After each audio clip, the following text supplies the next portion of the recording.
Everybody, welcome to Make Mine Mayday, the show all about Spider-Girl and her world of the MC2, also known as Earth 982. Welcome to the 25th anniversary of the cover date of the first issue of Spider-Girl, What If 105. This time we have some three highly distinguished guests with us, but first up, we got to thank our patrons at patreon.com/SpideyDude Network. Patrons such as Vinkman, Scott, Keegar, Master Drammon, Phoenician, Kale, Georgia, Jessica, Catherine, Cindy, Laura, Jurgen, and Ed. Thank you guys for your support of all of our shows on the Spidey Dude Radio Network. And if it's an episode of Make Mine Mayday, of course, I always am joined by my co-host of the program, Miss Kelly McDaniel. Hello, Kelly. Hi. So we got three very distinguished guests with us tonight. Yeah, I'm excited, and also I forgot to ask you. You did put away your soundboard, right? You're not going to use it. Please listen. I wasn't planning on it. I'm using it, but I'm not gonna hit the buttons tonight. So. Okay. Yeah, of course not. I'm not going to use the soundboard. I don't trust you. I don't trust you. Well, first up, we're going to introduce everybody. He is known as the legendary Titanic Tom DeFalco, writer and editor extraordinaire, writer of things such as Thunderstrike, Fantastic Four, Amazing and Spectacular Spider-Man, Thor, and he was the editor-in-chief of Marvel. The man who wrote 95% of the MC2, as well as writer of Sitcomics Right Project with one of our next guests, Tom DeFalco. Welcome. Thanks for inviting me. Next up, we have riveting Ron Frenz, he of penciling fame of projects such as Thor, Thunderstrike, Spider-Girl, Superman, Star Wars, Kazar, Indiana Jones, Marvel Team Up, Star Trek, Fantastic Four, Amazing Spider-Girl, Black Knight, Spider-Girl, Spectacular Spider-Girl, and he's also penciling The Right Project with Mr. Tom DeFalco, and many, many more. Welcome, Ron. Thank you. No wonder I'm so exhausted. Hi, guys. How you doing? Hi, Kelly. Hi, Zach. Hi. Tom, how are you? I are good. How are you? No, he's a writer. No, a long time no see. And finally, we have the return. He was on our third episode, but preeminent Pat Olliffe. Welcome, Pat, back to the show. You he did projects such as Spider-Girl, Thor, Untold Tales, Amazing, Scooby-Doo Apocalypse, Sensational She-Hulk, Warlock and the Infinity Watch, The Call, and many, many more. Thank you for being on the show. His audio's off again. Oh, no. He can't hear us? Oh, no. We're having audio problems. Neil, bring him, pull him off and bring him back on. See if that fixes it. No. Does that? Are you back on? Can you hear us now? No. I think it's on his end. Uh-oh. Tell him to reboot again. Yeah. Oh, boy. Oh, I didn't know Pat did Scooby-Doo. Yeah, Scooby-Doo Apocalypse. He loved it. Yeah, he really enjoyed that gig. Yeah. Cool. Also, I hope he heard the word. I don't think he heard the intro though. Yeah, no, because I'm the one that picked the adjective. Oh, did you? Oh. Yeah, we had to workshop it because Zach was going to call you ravishing, Ron Frenz. Yeah. That's Yeah. I'm gonna be honest. I'm a little disappointed he didn't do it because I'm just here for the entertainment value. Listen, I mean, oh, there's Pat. All right, there's now Pat. I can hear anything. Okay, All good. All So right. whatever questions you have for me, ask them really fast. I don't know how much time I have. Well, we got to thank you guys all for being on. We're going to ask some questions to you guys individually and as a group. And then we have some questions that were sent to us via Discord servers and some other we'll take the live comments as well. So first up, for new listeners, we mentioned at the top that this is the 25th anniversary of What If 105. And this might be the first time hearing you guys talk about your time in this world and that you guys created. Tell us the origin story about how things came to be, both with the original What If and then later the expansion to the general MC2. Thomas. Well, the original What If, started in probably the goofiest way possible. I was assigned to be the regular writer on What If, so I was scrambling around for ideas. And a couple of years earlier, I'd been involved with Spider-Man when we had the daughter of Spider-Man and the clone projects and all the other stuff, and that was kind of a confusing time, dealing with the original Clone Saga, which theoretically everybody hated, but it's still in print, 30 years later. So we must have been doing something right. Anyway, this is true. Yeah, we had announced that Mary Jane was pregnant, and every once in a while I daydream and think, well, it would be cool if we're around 20 years from now, we could do stories about Spider-Man and his daughter going out on adventures. And it was an idea that I just had in the back of my head. So when I was on What If, I figured, hey, I can do that story now. And I figured the best guy to get involved in this story with me would be Ron. So I called him up and I kind of pitched I think a vague story to him. And I said, yeah, we're going to do this character called Spider-Girl. And I remember how supportive he was right away. Are you out of your mind? Why don't we call her Spider-Woman? And I said, because there's already been about 3 Spider-Women that has the stink of death on it. Let's just call her Spider-Girl. I said, because we all think of ourselves as our younger selves,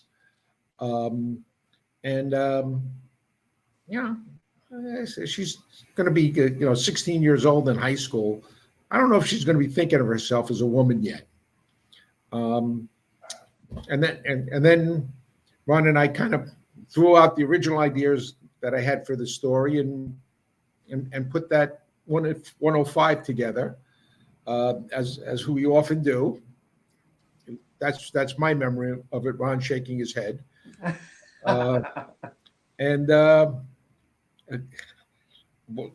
what happened then is that in the course of this, we kept trying to figure out which characters are still around and that sort of stuff. And then we did some goofy things. We had at one point, I think Peter Parker goes to the Avengers, and so we figured who would be the Avengers at this time. So we kind of put a team together, and he stops at Fantastic Four headquarters, and I think Ron said he wanted to draw Herbie the Robot, so he put up the Fantastic Five and that sort of stuff. And Ron, who I have to say is a bit of a maniac, had to do all these sketches to figure out how Mary Jane would look 15 years from now. We decided to set the story 15 years in the future. How would Mary Jane look? How would Peter Parker look? Did a whole bunch of these sketches. Anyway, when I did finally turned in the plot, I had all these sketches, and I just wanted to show the editor the kind of background work that Ron would do. Ron was at that time working for DC, and I figured, let's remind the editors how good Ron is. So I left the sketches with the editor. And a bunch of months later, Bob Harris, who's the editor-in-chief, came up to me, and he said, hey, that What If you did so very well. And I didn't know which one he was talking about. And I said, which one? He said, oh, with the Spider-Girl. I said, oh, good. And he said, listen, we're thinking about doing something with Walmart where we put 3 comics in a bag, but we want to make sure that the comic books are acceptable to the general public. Do you think you could do a Spider-Girl comic, 6 issues? And I said, yeah, sure. And he said, you think you could come up with 2 other titles that are related? And I go, yeah, sure. And he says, figure out which ones you want, either the Avengers, that. He says, and I also like that little Juggernaut character. can you do one with the little Juggernaut character? And I said, sure. And I thought, who the heck is that little Juggernaut character he's talking about? And I went back and reread the story and realized, oh, that was supposed to be the actual Juggernaut. That was not. Anyway, I spoke to Ron, and then we got Pat aboard, and then Ron Lim, and that was the start of the MC2. We're only supposed to do 6 issues, and as we were doing our 6 issues, the Walmart deal never came to fruition, and somewhere along the line they said, "Hey, could you do 6 more issues?" I said, "Yeah, sure," and told everybody, "Hey, we're going to do 6 more issues." And then as we got to issue 12, they said, "You know what? This thing is actually selling pretty good. Can you keep on going? Can you do 6 more?" And then for the next 12 years, they kept asking us to do 6 more. It was a wild time. Yeah, we got some. So how did you bring Pat on? Ron, do you remember things differently? Because I see you. No. I see you shaking your head. Okay. No, I've just heard the story so many times. It's he's bored. He's practically by rote. No, I mean, what happened was when they approached us about the series, once we decided A-Next was going to be. I mean, Pat and I were still sharing studio space at that point. And Pat had his own thoughts of what he would love to do when he heard that it was going to be Spider-Girl, A-Next, and J2. He was leaning towards A-Next or J2 because he wanted to draw big, strong guys punching each other. But I wanted to do A-Next because of Kevin, his Thunderstrike. And that being the case, we really wanted him on Spider-Girl because he was coming off of Untold Tales of Spider-Man, and he would be perfect for Spider-Girl. I mean, I could easily see him doing Spider-Girl better than I could do Spider-Girl, and I really wanted to do A-Next, so I trumped him, and he did a wonderful job on Spider-Girl for how many years? Initially I wanted to do the Avengers book primarily because it was a chance to do. I was such a big fan of Neil Adams, Tom Palmer Avengers back when I was a kid and everything. So I saw it as an opportunity to kind of play around with those characters and that kind of a team. So I just naturally, that's the one I kind of put my hat into the ring for. But like Ron said, I mean, his connection with Kevin and my history with Untold Tales, it made sense for me to just jump on the Spider-Girl. So I cheated the world out of 12 issues of Pat Olliffe on A-Next. But I don't know about that. When A-Next got canceled and he kept doing Spider-Girl, who really got cheated? You know? Yeah, Ron, you were doing Superman at the time, right? I was doing Superman at the time. Yes, I asked for editorial. Super what? Superman. It's you wouldn't understand, Tom. It's a different kind of a character. It's from the same company as your guys that put out your T-shirt. Yeah, you know that really representing their time. Hey, what can I tell you? It's laundry day. I asked for editorial dispensation to do the Spider-Girl one-shot, and then things went south there too. They were spinning the electric blue costume off into its own character. I worked on that development with Tom briefly, and then with my brother. And we did those 4 issues. And by the end of the 4 issues, nobody at DC was interested in taking it to series. And I said, so do I go back on Superman? And they went, what? and I said, oh, okay. And luckily, that's when the talk was going on about MC2, and I had somewhere to land. So I came back over to Marvel and gleefully started developing MC2 with Tom. It all worked out in the end, and we're all better for it. So Depends on whose end you're talking about. Well, so I don't know if you've seen some of the buzz online about the Across the Spider-Verse film with the cameos and a version of Mayday, but how does it feel for you guys to see that such an online positive reaction to such a big announcement, considering all the work that you guys put into creating this world and seeing just how many people were so happy to see that Mayday was going to be in the film? I wasn't aware that maybe it was going to be in the film. Oh, wait, really? Yeah. Oh man. Which proves that he doesn't watch my Facebook page either. So. But yes, a version of Mayday is the little top. A baby Mayday. The baby May is going to be Peter B. Parker from the first movie. Right. He, at the end of the movie, he got back together with Mary Jane.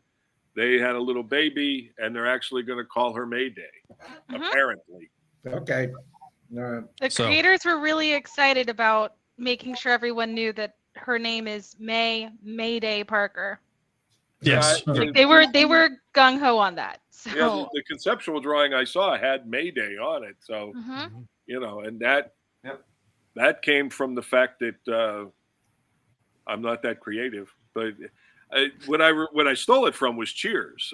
Sam Malone's character on there was, when he played ball, was Mayday Malone. Yeah. And the fact that her name was May, and we were going to make her a basketball star, I was trying to come up with a chant for the crowd, and that became her nickname. So I did not know that. That's the first time I've heard that. Yeah, that's awesome. Actually, as someone who watched reruns of Cheers as a small child. New information. Yeah. So I have a follow-up for Tom and Ron, because Cassie is going to be in what looks like a version of the Stinger costume in the upcoming Ant-Man and the Wasp film. Yeah. I don't know if they're going to call her Stinger, but well, we don't know whether she's going to be Stature or Stinger, or if she's going to have a code name at all. I haven't been able to find out at all. I'm Facebook friends with some of the design guys, but I didn't want to ask them because they sign NDAs and all that kind of stuff, so I didn't want to put them on the spot. But it is a purple costume but she has, none of the shots have her with wings. No, I haven't seen that. There's some promotional art out now that shows her growing, and there's even a car commercial that shows her shrunk. Yes.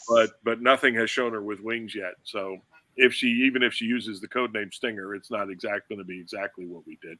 But I was surprised to find out that 616 took Stinger. Her more recent appearances in the 616, she became Stinger, and has some version or several versions of our original costume. So that is MC2 is coming through in the 616. What can I tell you? Yeah. So this is a question I'm going to aim it for Pat and Tom. When you guys get together to plot on various subjects, do you guys talk about your other past stuff that you've done together, like MC2, or just, you're just talking business? Go ahead, Tom. Yeah, I think we're focused on the project that we're doing now. Unless it's somehow related to the past project. Gotcha. Most of the conversations we have are, like I said, like Tom said, are pretty specific to what we're working on at the moment. We don't usually do a lot of looking back to past projects. We're trying to put together what's in front of us at the moment. And what are you guys working on at the moment? It's a secret. A cramp in my leg. Cramp. And Tom is working on that with you, Pat, because that was the implication of the question: is what were you working on together? Yeah, my understanding is we can't say anything about it right now. Really? So stay tuned. I'm not making it up. Come on, you Rod. make stuff all the time. You're a jolly jokester. All we do is make things up. That's our job. That's a good point. Yeah, that's a good point. Yeah.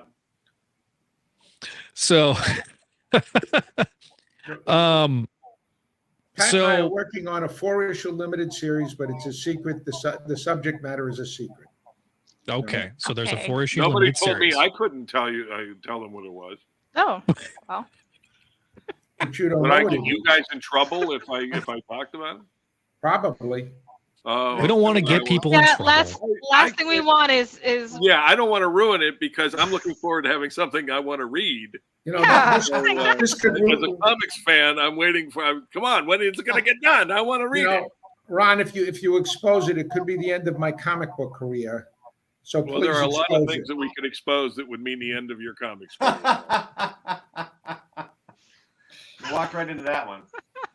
Absolutely.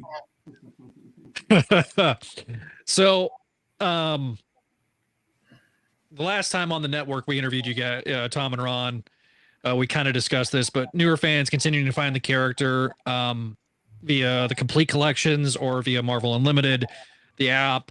Would you guys have moved the character beyond maybe the high school era and moved her on to the college phase of her life, or kept her in high school in perpetuity? I think we probably would have kept her in high school. I think that anytime you talk to anybody about Spider-Man, that you know, most of the writers, you know, moan about the fact that Peter ever graduated high school and then graduated college, and you know, I think he's applying for Social Security now. You know, I've lost track. So we figured, you know, we'd keep her in, you know, keep her in high school. Why not? It's funny with that character because we collectively were on it for, you know, close to 13 years. I think we could have done another 13 years without, you know, without hesitating. And frankly, the only fans I've talked to that are interested in having her age up, it's for creepy reasons. yes. So, it is. You know, Ron unfortunately is seen. When are you going to get her past 18? And it's like, okay, I'm not having this conversation. Yeah. Wow. He's not real, guys. Okay, they use that as an excuse to be gross, and no, like I as a fan do not like Mayday lewd, LEWD. It's a anime weeb term, but like I don't like it. So you know, don't. I would prefer them not to ask me these things. Thank you, internet. Yeah. Right. I don't know what movie means, and I'm sure I don't want to. You don't. Who was it? There was somebody, Pat, when we were sharing studio space. I think it was somebody I was working with who used to be at Marvel. I'm not going to mention names because it's kind of embarrassing. But he sent me a package one time for a job I was working on with him. And in it, he had done all these sketches of versions of Spider-Girl. He will return. Okay. Oh, no. Hi, Spartacus. Hi, Neil. Neil's anyway, this gentleman who I used to work with at Marvel, who was now working independently, I was doing some project with him. And in one of the packages, he sent all these drawings of different versions of Spider-Girl with a bare midriff. That's what he, you know, Spider-Girl would be even better if she were showing some skin. And it's like, have you read the book? Because this is exactly what we're trying to avoid. This is exactly what we're pledged not to do. So, yeah. Okay, Pat's As I was saying, that was quick. I've got Poor it down Pat. to science now. Yay! Oh, Hey. He's going to be a pro by the end of this. Exactly right. if you need to break wind, Pat, you could just mute. It's Oh, okay. So, See, I'm still learning.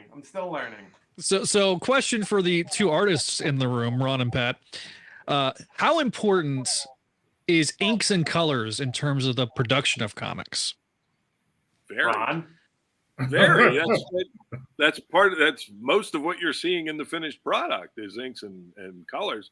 The storytelling is always going to be a big part of what the pencilers do.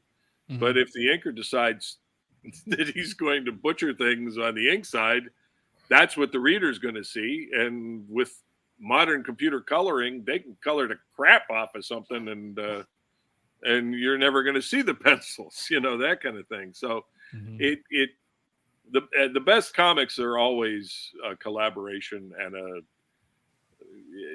you get the best work when everybody's doing their best work. But we've all had disasters one way or the other. That's why guys like Pat Olliffe prefer to ink themselves, because if you're skilled enough with the tools, why not? Why not? If you can make time on the schedule, ink it yourself. Well, yeah. And the other thing too is that I remember having a conversation with somebody at some point about that topic, as far as inks, colors, the whole package. And early in my career, I kind of came to the realization that really what was in the comic book was really not specifically my work. I mean, I was the penciler, there's an inker, there's a colorist. But by the time that this thing gets out into the world, and as someone experiences it as a comic book, it's not Patrick Olliffe. It's Patrick Williamson, Sharon, or whoever's, So it's that new artist that is really a conglomerate of 3 different artists to create one specific artist that the people experience when they're looking at a comic book. I mean, everybody comes together and creates something that is different than any of us could have done individually. So the mindset kind of changes when you're doing your own, right? Yeah. Yeah. Oh, yeah. So, if I get to ink it myself, then that's another piece of the puzzle. But then, I've been inking most of my work for the last several years. But the impact of the coloring is enormous. So I've been very fortunate to work with some really talented colorists. But again, so what shows up in the book is more, from a black and white standpoint, more what's in my head. But then the colorist adds his own bells and whistles to it. And again, it becomes something else, something that I couldn't have done on my own. That's why when we latch on to somebody who we enjoy collaborating with, absolutely, you really do. Is Gabe still coloring? He worked on. Lee Lockridge has been the colorist I've been working for the last probably 2 years now. But I know when I come across people that I enjoy collaborating with, I try to greedily hold on to them, and sometimes you can, and sometimes you can't. Right. We've Bruno Hang, who did Spider-Girl, our run on Amazing Spider-Girl, did some stuff I loved. I just really enjoyed working with him. I knew what I was going to get every month, and he was a very talented guy. And I pulled him along into a couple other projects. And now I'm working with Glenn Whitmore on the sitcomic stuff, Blue Baron. And we tend to drag Glenn into everything we're working on too, if we can. So if you find somebody that does work you enjoy, you selfishly hold on to them. I keep losing people because when Pat came in and was doing Tales of Asgard, it was wonderful because we knew Tales of Asgard would always look fantastic. And then, of course, he has to get hired by other editors because they appreciate his work, and it completely screws up my world. But nobody cares. You pretend you're happy for them that they're going off to pencil their own projects, but it hurts. It hurts. And then Gary Hartle was another one that we, brought in, and he was doing stuff, and we loved him and having him as a backup guy. And then where'd he go? Yeah, he goes off and does Conan for a while, and then goes back into animation, and nobody cares about Ron. Except for Tom. Tom cares about Ron. Except for Tom, who always have an extra bone to throw me. Yeah. No. This is something that we're all kind of old school, and I've always said that. Not Pat. Pat's Mr. Digital now. But he still has the old school concept, which is that we should be invisible when we do our work. That you shouldn't be conscious of a writer. You shouldn't be conscious of the artist. All you should see is the character and the character's world. So our best work is when we're totally invisible. Yeah, gosh, Tom. So how did you get the nickname Legendary? I've told that story way too many times. The short version is he gave it to himself. So the short version is I gave it to myself because I had learned that somebody had a title like that put into every contract. So if you did business with him, you had to refer to him. You can't hurt him anymore, Tom. It was Michael Jackson named himself the King of Pop. Michael Jackson named himself the King of Pop. So you decided you're going to name yourself the legendary Tom DeFalco. Well, because when I saw the contract, it said anytime you refer to Michael, you had to call him the King of Pop. There you go. You couldn't just say, hey, I'm working for Michael Jackson. I'm working for Michael Jackson, the King of Pop. And I've carried it on because I think it's hilarious. Yeah, and I said to, and one time I'm having a conversation with Ron, and I said, I've decided that from now on I'm going to be called the legendary Tom DeFalco.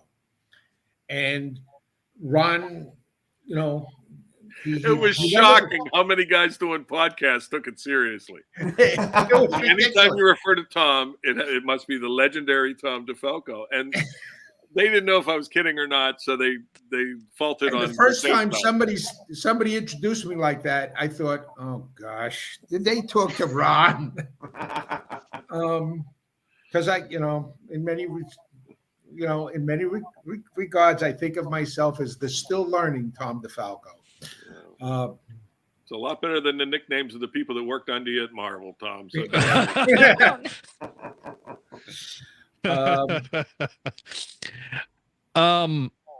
So one of the questions that I have is Spider-Girl was known for being a title that always just kept going, as you alluded to earlier, Tom. How gratifying was it to have such a rabid fan base that just kept, investing in the title and saving the title constantly? And I mean, originally it was supposed to end with 6 and 12 and then 17. And, then Pat had to go get the call, literally and figuratively. He had to answer the call. Well done. Well done. I workshopped that one too. It's fine. Yeah, we did. All right. It was amazing. A couple of things that the fans did. When I found out about it, I said, guys, you can't be doing this. Guys took out ads and previews and that sort of stuff supporting Spider-Girl. And I said, no, this is costing you guys money. Don't do this. But they loved what you did so much that they invested their hard-earned money. And I wasn't one of them. Yeah. Okay. That was very. We were a little too young to actually invest said money. Ouch. I invested money, but.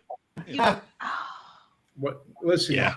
I was just very appreciative. The thing about Spider-Girl is it has to do with how the direct sales market works. The direct sales market sales only go down. They very, very rarely go up. And the sales department could look at a book and say, based on your sales now, you're going to be canceled in 12 issues or 6 issues, and then prepare to cancel you. Spider-Girl was the exception to the rule at all times. Either our sales stayed about the same or they would go up. So time and again, as it was getting time to cancel the book, the sales department, or the editorial department looked at the sales and goes, "We can't cancel this book," and then we would get the call, "Hey, can you do another 6 issues?"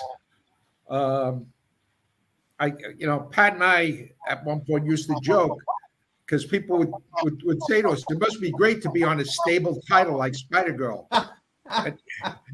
And we used to say to each other, "Hey, the only people who believe that Spider-Girl is going to keep on going are those who aren't working on it." Well, you said this. It is, looking back, it's very gratifying to have been a part of something like that.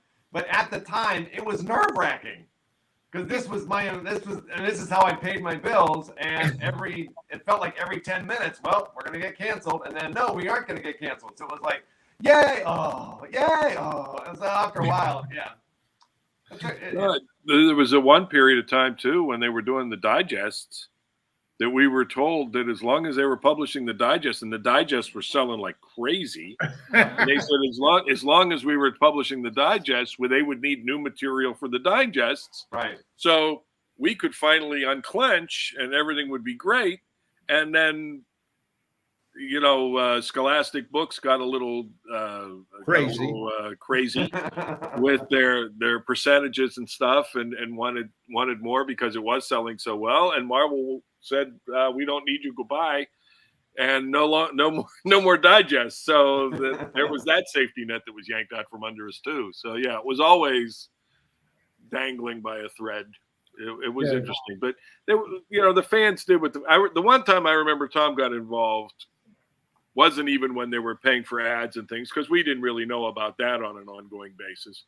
But at one point on the Spider-Girl message board, they talked about doing a crowdfunder to finance the publication of Spider-Girl through Marvel. And that's when Tom stepped in and went, guys, stop it. I wouldn't invest in my own career. Please do not invest in that, that kind of thing. And, it was very, as Pat says, it was incredibly gratifying, but come on, that's nuts. Hey, nuts. We just loved you guys. I mean, we love doing it. The truth was we were putting our hearts and soul into every issue. We were doing our best because we wanted to do a book that, really had a lot of heart in it, and I guess it succeeded. I've always said that there's one secret to writing. You really have to care about what you're doing. And we cared, and as a result, the readers cared, and that's all very gratifying. Yep. Now, three very unlikable people could produce such a likable character. Come on, Pat's likable. Shut up, John. You guys mentioned the Scholastic stuff. Did you guys have like any working relationship, or was it just, they were off doing their own thing? Did they have any input with you guys? What was your position at the time, Tom? You were just a creative at that point. I was just a creative. No, they looked at some books and they decided which books they wanted. The strangest thing is that around the time of the digest books, we were Marvel's best-selling trade paperbacks, which caused a lot of resentment in the office because there were a number of guys producing very high-quality material, and a crummy book like Spider-Girl was outselling them all 5-1. How could that be?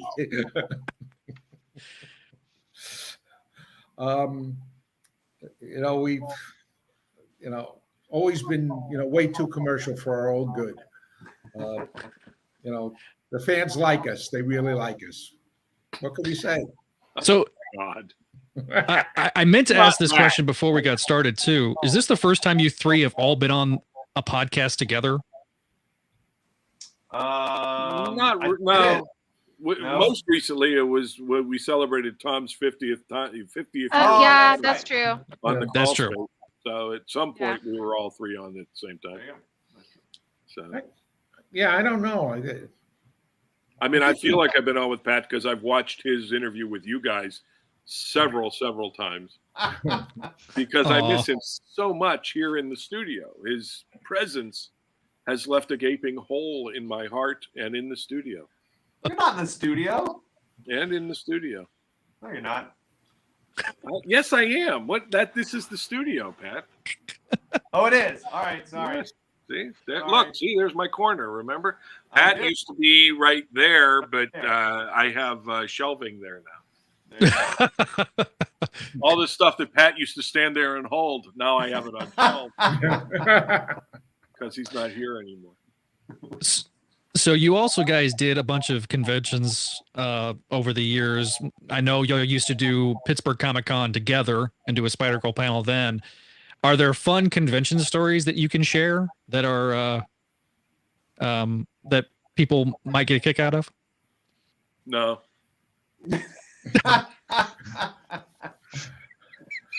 Yeah. We had a cake the one time for her birthday. Yeah. One of the anniversaries. Was that the one that Sal was at, or was that another one? I thought Sal was there for that one. Yeah, I think Sal was there. Somebody brought in a birthday cake. Yep. They were always super nice. I paid for the birthday cake. I don't remember. Come on. Did you help design the birthday cake is the question. No, I will not take the bullet on that one. Was it a good cake? Yeah, the cake was great. Yeah. Awesome. Yeah. Okay. And I think enough people. It was a big sheet cake, and we had just enough people at the anniversary panel discussion that everybody got a piece. So it wasn't a huge turnout. It was a show here in Pittsburgh. So but it was everybody was always great at those things. I mean, it was always really nice to talk to fans and talk about the book, talk about the characters. They were always very nice. So. It was great. It was. I mean, it sounds like I'm sucking up. What's a better word for sucking up, Tom? You're a writer. I don't know. Okay. There goes your legendary status. Round moving. Hey, I communicate better in second draft. I'm under contract to give him an opening to say that in every interview. But anyway, it sounds like I'm being like I'm being condescending or something, but it's true.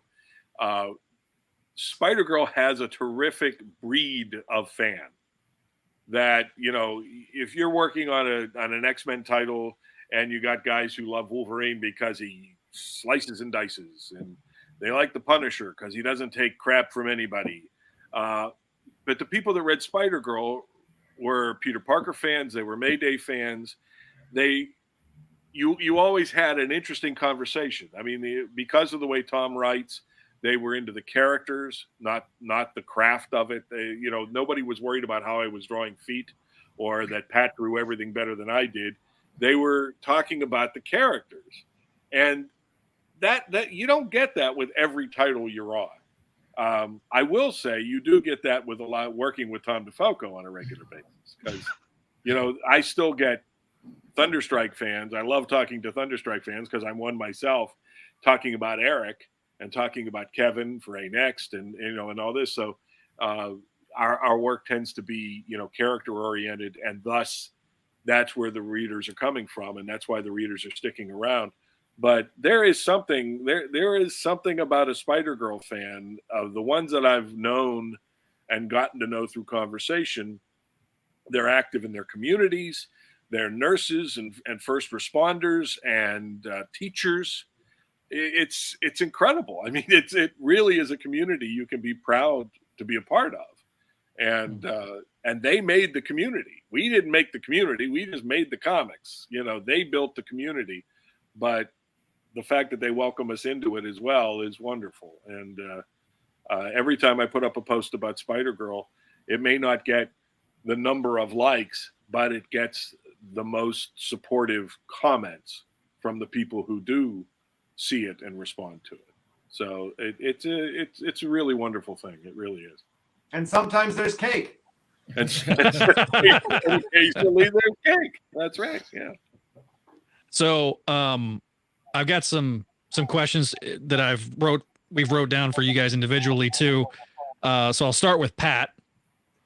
Speed round, Pat. This is the speed round. Basically, and then y'all get the real nitty gritty, which are the fan questions that we had. And Pat, no yes or no questions. No yes or no answers. No yes or no answers. That's all the time that he's a man of few words. So don't let him get away with it. Yes. So you there's a lot going on with Amazon and Comixology. You have a creator-owned book called Edgeworld. Any updates on that? Is everything still full steam ahead on that? Is there more stuff to come? Well, it is a situation in flux at the moment. Obviously, I was sorry to see that a lot of good people lost their jobs. So it is kind of a fluid situation. Having said that, the first issue of our second Edgeworld series just came out last month. We're going to be starting to do some press for the second issue, which is due out, I think, in a couple of weeks through Comixology. So the second Edgeworld arc is coming out. It's still on their monthly schedule, 5 issues. It's still slated to come out and run its full course of 5 issues. So as far as Edgeworld and Comixology goes, that's what I know so far, is that we're still there, and our 5 issues will come out. But beyond that, we're still kind of waiting and seeing, like a lot of people, keeping our fingers crossed. Well, hopefully it continues on, and we get to see some more of that great stuff you guys did. Well, I appreciate that. Yeah, it was fun. It is fun. To the craft of things, cover policies at various places have changed over the years, and we kind of saw that even at Marvel with Spider-Girl. What do you feel is essential towards drawing a cover? And Ron, you can throw in your input as well on that. Really, in terms of a cover, it's just, it has to get an idea across very quickly. You want to be as direct as you possibly can to grab a reader, because especially, when there was, you go to a comic book shop, there's comics everywhere. You really want to you try to stand out. You try to get your point across. You try to grab a reader's eye very quickly. Then that comes from design choices, color choices, and that kind of thing. But your job is to get an idea across and grab a reader, or even a possible reader, as quickly as you can. Which is what Jack Kirby would have said back when we had newsstand sales. But these days, from what I'm told, everybody has to pre-order to get stuff from the catalogs. So I'm not sure.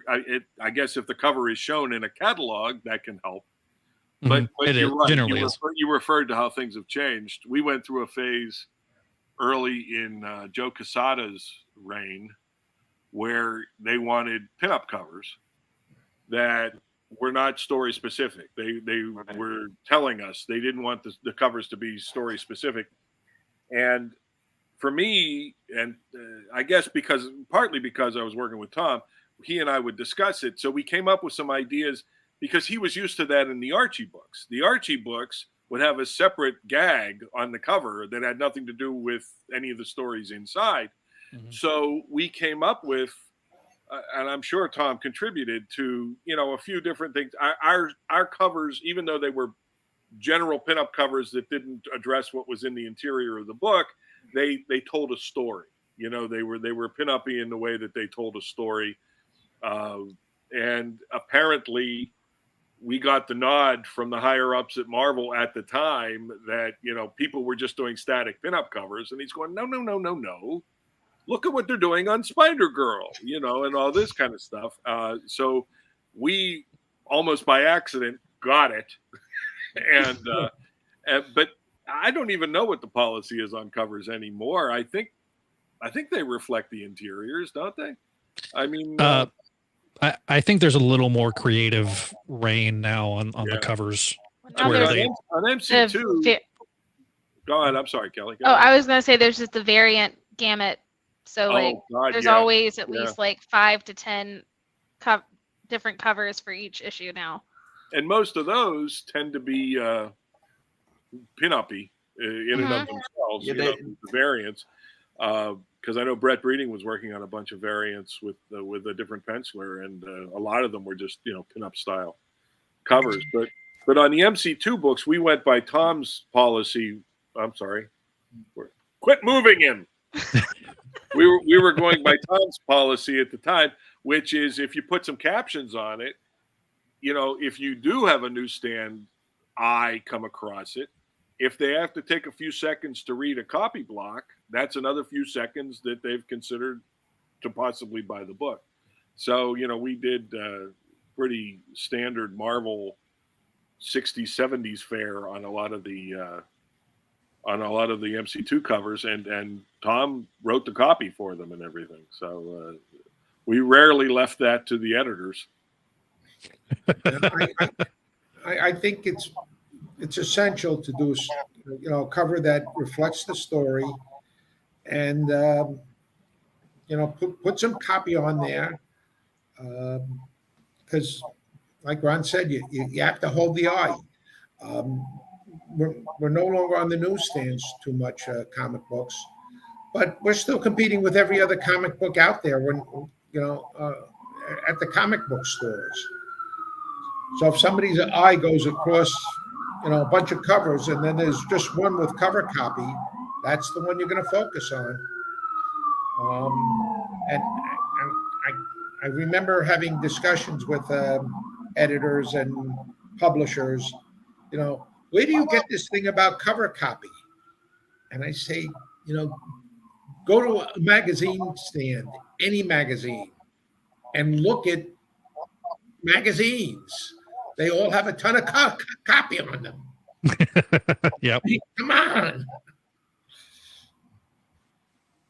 And Pat, I know that Ron did a lot of the design work early on. We talked about that a minute ago, but did you do design work on like a lot of the villains once your run started? Yeah, I got a chance to, Crazy Eight and some of those characters. So yeah, all the good ones. I'm sorry. All the good ones. So obviously the world, was established before I got there. But yeah, I got an opportunity to develop and create the characters that popped up in the issues that we were working on. So yeah, a lot of the villains, absolutely.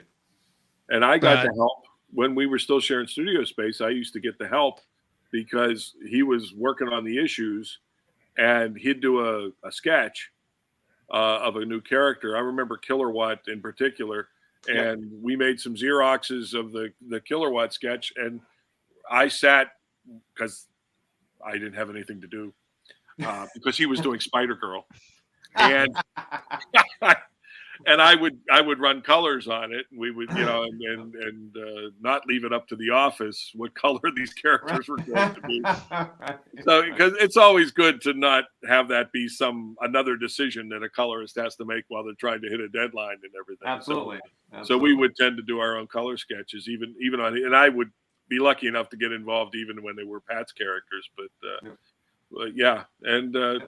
I played with very few. We got to use them in A-Next once or twice, and I did come up with a later Killer Watt look just because I was around. Yeah, with the high neck and the whole thing. Yeah. I don't even know where I stole that from. I'm sure I stole it from somewhere, and I don't. Quite honestly, creatives they're being very honest when they say that. I'm sure that came from somewhere, but I'm not sure where. So. Sure. We've kind of alluded to it, and I had a question about it. When we talked with Pat last time, I didn't know that you guys shared a studio. So what obviously you guys were doing a lot of collaborative work. I mean, was it just, what was that like? And take people back to that time and kind of bring the audience along with that. Go ahead, Pat. Be brutally honest. It was the time of my life. Yeah. One of them would get a plot by me and scream that lunatic is trying to shove 30 pages into a 20-page story. They would commiserate.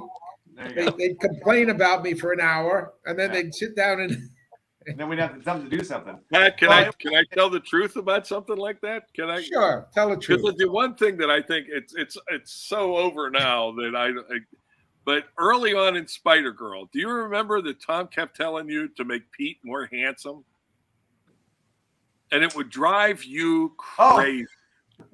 I remember a little bit of it. I don't remember that lasting very long, though. Tom kept giving you notes somewhere along the line. I don't know if he was mentioning it on phone or if he was giving you notes or something.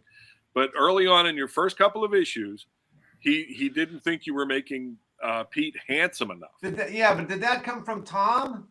I thought it was DeFalco because I remember that. Who was the editor? I don't remember if it was from Tom or who was the. No, the first year of Spider-Girl, he would have been the editor.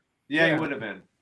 Tom, you're. And he was trying to make sure that Pete was a little more handsome. Because I remember you sitting in the studio going, "What does he want to date the guy? What the hell is he? What is he seeing?" And yes, well, that was and it was a. And I was looking at it. I thought it was hilarious. I don't know. Period. Yeah, it was very brief. Yeah. I remember when you finally did one like a splash page, and there was a 3/4 shot of Pete. And you idealized him and everything, and he goes, "Now let's see if that satisfies the phone. If that doesn't, I'm going to have to quit the buck." You know, that kind of thing.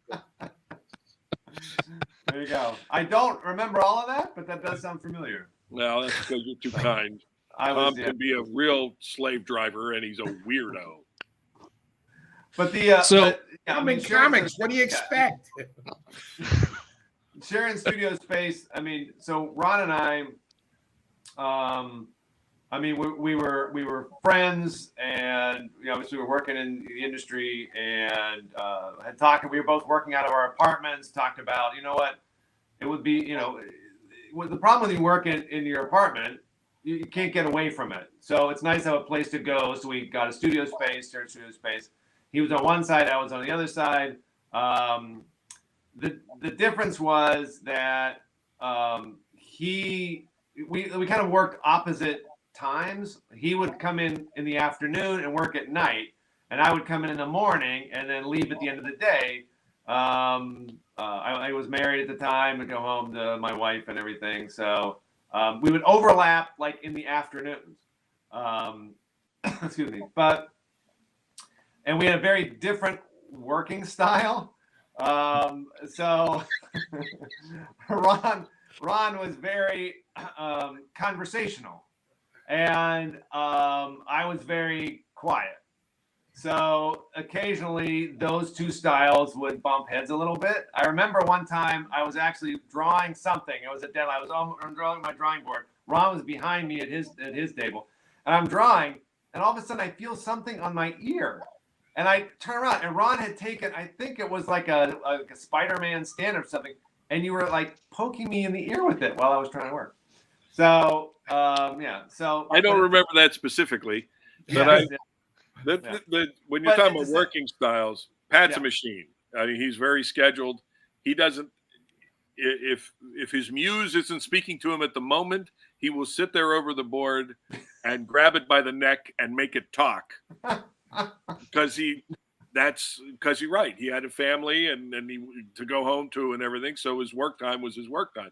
I would sit there with my feet up on my desk and read Time magazine and go, "Get a load of this," that kind of thing. And sometimes he would hear me and sometimes he wouldn't. Because there were plenty of times we'd listen to his music and, or a song would come on the radio and I'm going, "You ever wonder about that lyric?" And he goes, "What?" And I said, "The song was just on." He goes, "What?" I said, "Why are we listening to your music if you're not listening?" So he concentrates. And I'm sure I'm like that when I actually am working. I'm not sure Pat actually ever saw that. But, there were times when the only sound in the studio were pencil scritching. But, that. And one of the neat things, too, was that there was a brief overlap where, I was drawing Untold Tales of Spider-Man on one side, he was drawing Superman on the other side. So this tiny little studio with these two dopes, one guy was drawing Spider-Man, one guy was drawing Superman. I mean, it was really kind of a cool thing. And it was always great to have, we would talk about different stuff, we actually even talked about art stuff, comic stuff. But and one of the fun things too was always, back in those days, you had to send everything Federal Express. So there was always those, I remember those runs where we would have to, we're like slamming pages into Federal Express boxes, filling out forms, jumping in the car, and the two of us are racing down to downtown Pittsburgh because we knew we had like 5 minutes before the Federal Express office was going to close. And it was crazy. So, I mean, it was a lot of fun. I did learn a lot from Ron. I know he's not gonna shake his head. We had feedback. We had feed going both ways. I mean, it was neat to have somebody to show your stuff that you respected, and to get feedback on it. And I think we both couldn't help but but improved to some degree. Yeah, I agree with that. And I always had an inker in the studio too. There was that one time on Thunderstrike, and I don't even know how I got a hold of the covers, but you did some crack and peel fixes for me on a couple of Thunderstrike covers. Yeah. And so it's always great if you have a resource there. And we did a lot of work together, like T-shirt designs for local comic shops, things like that Pat would ink me on. Well, and I always enjoyed working with Pat. We did the Hercules miniseries together. We did Spider-Man miniseries together. Yeah. And that was the Spider-Man miniseries we did together overlapped after I had moved out of the studio. That's right. Because that was the one that we got a job to do. There was an artist that was attached to the project. He backed out at the last minute. Ralph Macchio was in a panic about we needed to get these 5 issues done as quickly as possible.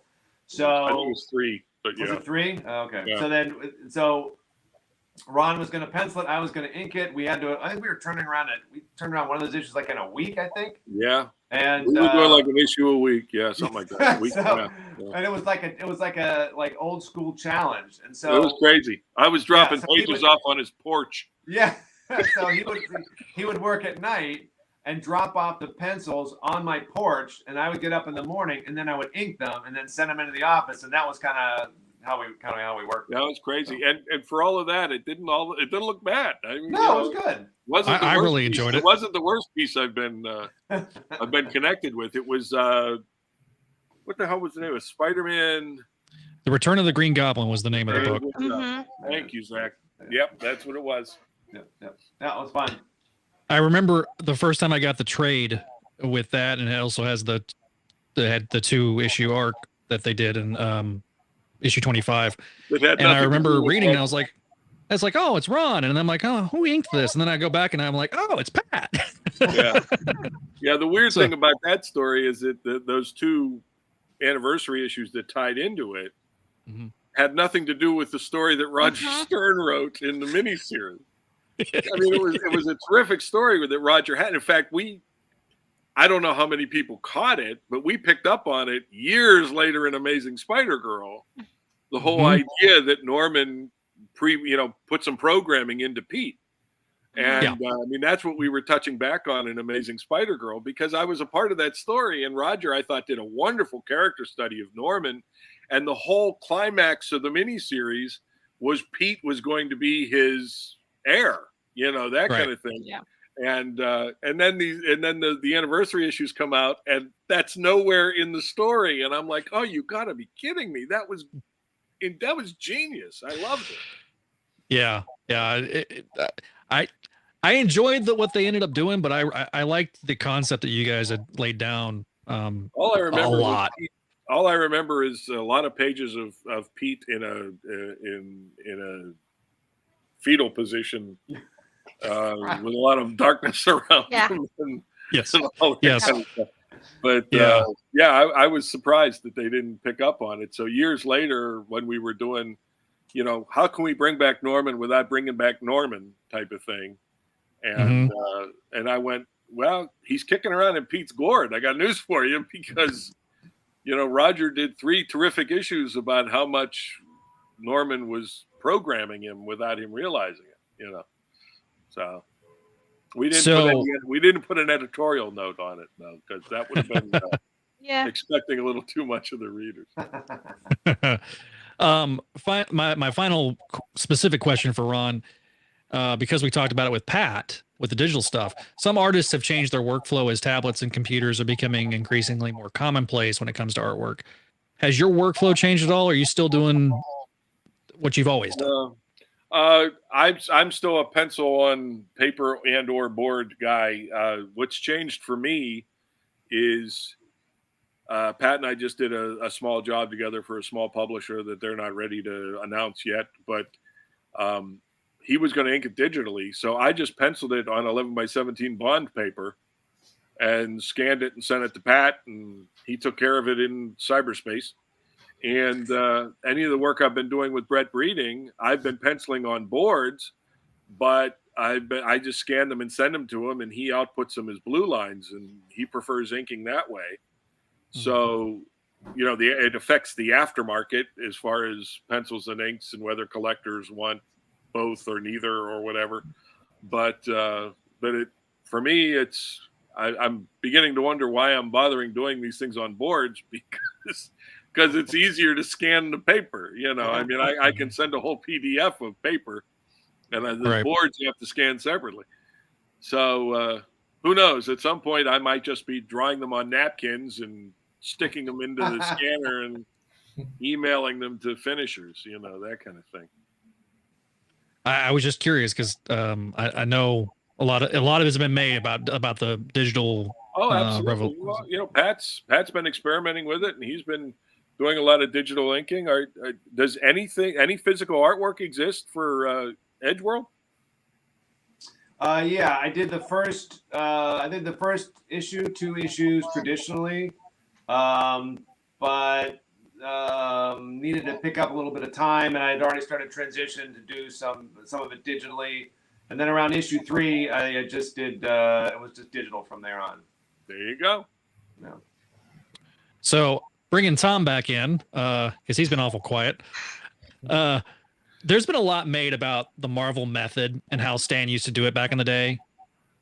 As a writer who has worked with both of these fine gentlemen below, was your approach different with them, or was it the same?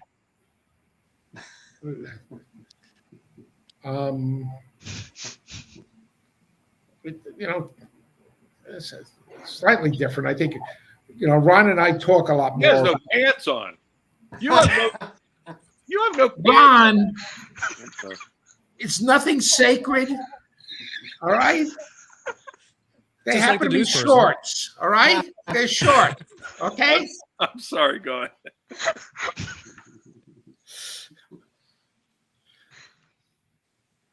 You don't need pants when you're from here, okay? Don't dwell on it, Tom. You release the secrets, you know. He is legendary. Ron and I, got into this habit of just, throwing a lot of ideas against the board and just, hashing the stories out cold. When I'm dealing with like Pat, I feel I should, because Pat, as Ron said, actually acts like an adult and a professional. So I feel I should approach him with something, more fully formed, so he feels that I'm doing my part of the job. Ron knows I'm a bum, so I'm happy to let Ron come up with it with most of the ideas. So the Marvel method works great when the right people are working on it. Yeah, and I think, I started in this business doing storyboards, and I can't draw, but I started at Archie, and that's how you had to do the scripts. So I learned how to do scripts with stick figures, and then later on started working for DC and Charlton, and they wanted regular full scripts. And then eventually with Marvel doing the the Marvel style, the plot script version. I think for superhero stuff and real action stuff, the Marvel style, it really is the best, because no matter what visual I come up with, a guy like Ron, a guy like Pat, they're going to come up with much better visuals because they live in the visual. And I think it's such a waste of time for me to give either one of these guys a full script. The project that Pat and I are working on now is full script. And I'm sure the editor isn't going to be listening to this, but I already told Pat, hey, if you start drawing something and you come up with better things, go with your instinct and I'll rewrite it when it comes in. Because the finished work is the important thing. I know a lot of today's writers, they have a very strict brand, so they have to have a very strict full script, and the artist must follow it slavishly. And I think all these guys, I really wish them the best of luck. I think they're crazy. This is a collaborative business. This is a team. Comics are a team sport. That's what I love about it. If you really want to just get your vision, go with prose. But nobody stops you. Every once in a while, there's something. You get a story idea, and it's destined for prose. So just do the prose. I don't know if I answered your question, but I think no, you certainly did. No, you certainly did. Kind of dovetailing on that too. How important is it, given your time as an editor in an upper management with Marvel and an Archie, and has the role of editor changed? And you maybe explain to the listeners the hierarchy of how the relationship with the creative side and the editors work. I've been away from staff for close to 30 years now. In my day, the editor was the one who decided who's working on his comic books and had the power to hire and fire people, which was, an important thing, because, sometimes guys, they wanted the assignment. They didn't actually want to do the assignment. And you had to pull the plug on certain people if they didn't. Because they didn't have negatives. What? If they didn't have the negatives.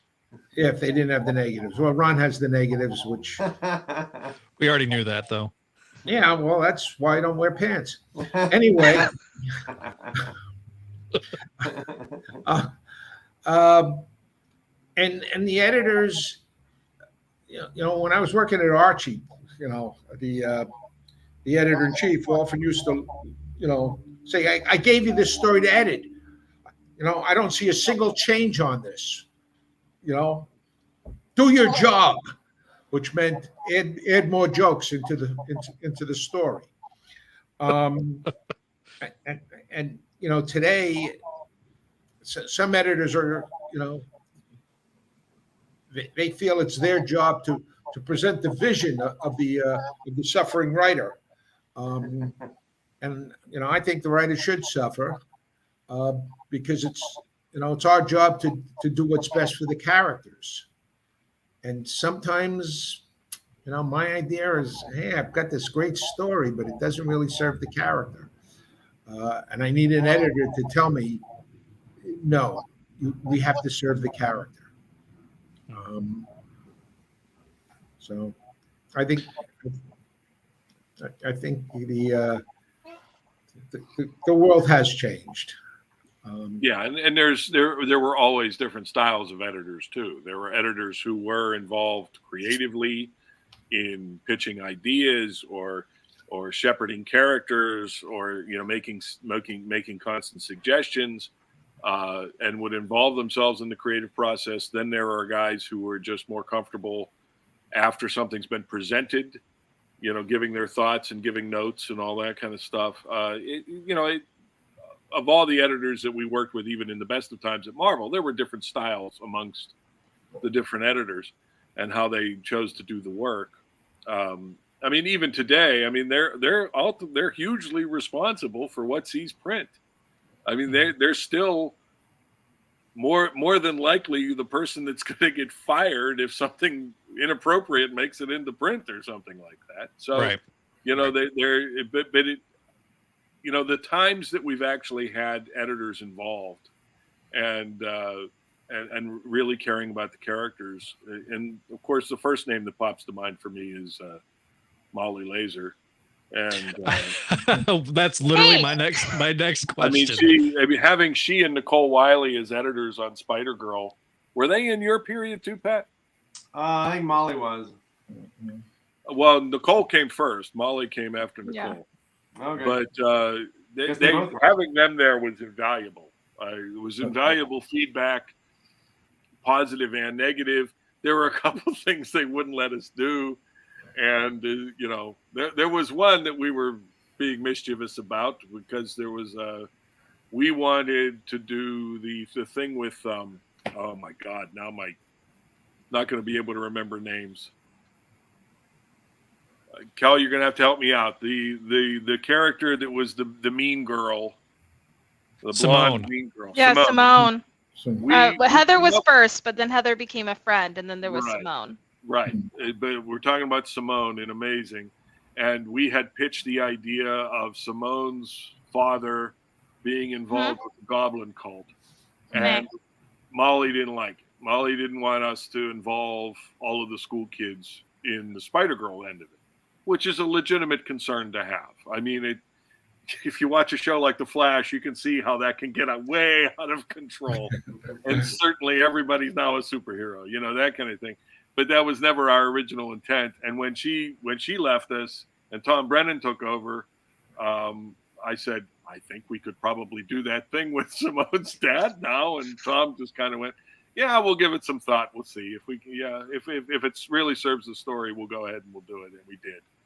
The only thing I ever remember an editor saying we couldn't do was Sleigh Bell. You remember that, Tom? Sleigh Bell? This crazy character. I remember the character Sleigh Bell. It was a young woman in a Santa suit with a big gun, and we were going to use her for an opening sequence, like a bank robbery sequence or something like that. And that was, I forget whether it was Nicole or Molly or who it was, but whoever was our editor at the time said no. And we went, why? It said, no, just no. Okay, I have, just because there's a cover, although it's a Pat issue. With her wearing the hat and holding the big gun. Yeah, with Spider-Girl. Is that where that would have been after that? That would have been after that. Oh. But I have some sketches of her that at some point when I find the better one, I'm going to run it on Facebook. But I just remember that being kind of disappointing because we just thought it was a cute one-off character that we could use. To make fun of what was going on in the industry at the time. Yeah, and that it may actually have been, maybe it could have turned into something, but it was SlayBelle,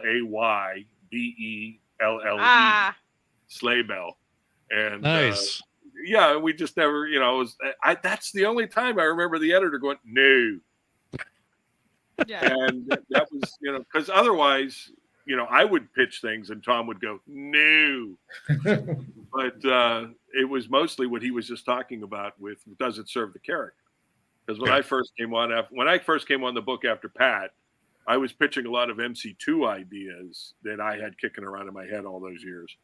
And Tom said, that's not a bad idea, Ron. Is there a way we can turn that into a Spider-Girl idea? Because it's her book. And I went, oh, yeah, I guess. And some of them we did, and some of them are still sitting around percolating, There you go. But actually, I remember about, one time Molly, some pages came in, but she's looking at the pages and she's saying, man, I would wear those boots. And and she was taking Ron's fashion advice. Well, she was terrific though, because she would say, my little sister has an outfit just like that. This is great, that kind of thing. And she drew herself. She sent me a Hanukkah drawing with the entire cast of Spider-Girl. And I think we were trading drawings for a while there and stuff, because I liked the outfit that she drew Mayday in. And I don't know if I used it in a book or if I just did a drawing of it and sent it back to her. But it was a lot of fun. And having that, I mean, once Molly left and Tom Brennan took over, I had to be the estrogen in the team. And Well, I've been asking a lot of questions tonight, and so I'm going to turn it over to Kelly because she's got some questions she's going to ask you guys. So we kind of split it up in two ways because when we asked for fans to send in questions, we were pretty bombarded. So I've kind of split them up, and we'll go into them because the end of this is going to be more like in world questions and in the universe, because we all still have some questions to confirm headcanons. But to start off, Max from Discord asked, to Ron and Pat, since we just discussed that you both have equal importance in creating the visual style of the MC2 universe, did either of you influence the other's art style in any way when it came to shifting back and forth between responsibilities on the original Spider-Girl ongoing? Well, I won't. I think Ron takes most of the responsibility for the overall look of the MC2 universe. That was mostly out of his head. I contributed what I contributed while I was on Spider-Girl, but in terms of the MC2 look and design of the character stuff, that was mostly Ron. Yeah, I mean, I've talked about it on in some other interviews, but when I took over from Pat, I was, and he's going to make faces and stuff, but I was very intimidated because he really did make the book his own for all the years that he was on it, and he did an incredible job.